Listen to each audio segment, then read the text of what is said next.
County, oterwa county ma Homa Bay. Kawadhi Homa Bay nyakora Ramogi, moko kuom mine kar chung'o bura ma Karachuonyo county ma Homa Bay koro odonje tij toyo kokoto ka gimanyo yore ma ginyalo konyo godo familia magi kaluwore kod pek mar ngima kod nok mar tije e pachoka. Jafwambo marwa e county ma Homa Bay Ali Abich lero kit tije ma mine go timo kod pek ma gikalo e tij toyo kokoto mano ma gitimo.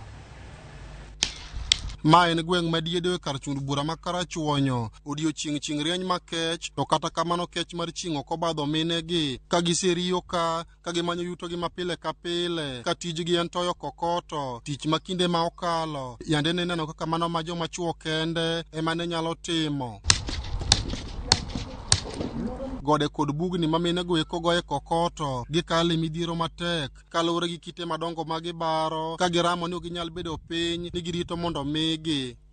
Florence Atieno mawuok e gweng' ma Oki osetiyo tij toyo kokoto kuom higni 4. Kokoto en tich matek kuomwa joma mine, to wadonja nikech kaka wanyalo konyore onge mondo mi water nyithindwa sikul, wayud kaka wanyalo chiemo. En tich ma most joma chuo ema ne time. Kogoye hip achiel, kor ka nyalo yudo $200.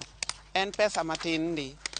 Ka nyalo wuok ne chak okinyi saa 1 nyaka saa 12 odhiambo, kor ka yudo $200. Mine gi mondo kinyi kokinyi e gode kuonde ma gitoye kokoto mondo giyud kaka ginyalo konyore miechgi ka giwacho ni thothgi bende puonjo nyithindgi mana kokalo tijno kata bed ni ok en tich mayot kod joma mine. Mae tich mwapuonjo go nyithinde skul e mwatimo gimoro amora kata ute wakwadok chien to tijni ema konyowa yo moro amora.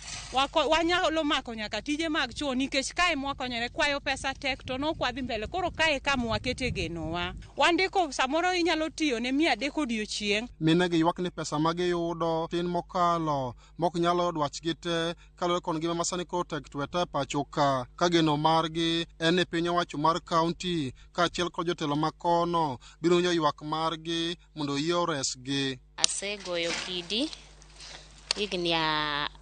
bang' higa matin, asegoye tok higni 3 lakini en tich matek nikech wachake okinyi, chieng' chamowa, pesa ma wayudo tin. Wayudo $200 okinyi nyaka odhiambo. $200 ok nyal romo budget kaluwore kaka wan gi nyithindo. Nyithindo dhi skul, idwaro school fee, iriembogi $200 no e buk, koro ok tin, ok nyalre. Koro kaluwore ng'ama watiyone be samoro watiyone okoto ni be ok odhi, ok okawe, kibiro samoro idok maonge pesa. Ali Abich, Ramogi TV, Homa Bay.